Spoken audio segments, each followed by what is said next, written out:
Sir, I'm Dunson Ibali, section is one U. Today I want to share my short reflection with you about spiritual self. In our fast-paced world, we spend so much time chasing goals, meeting expectations, and trying to keep up, but deep inside us is a quieter part of a place where our values, purpose, and inner peace live.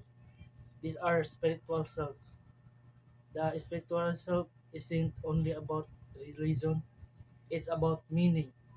It's about asking who I am, what truly matters, what gives me peace when we take time to reflect, to breathe, and to listen.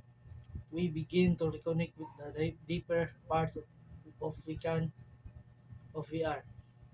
Thank you for spending this moment with me.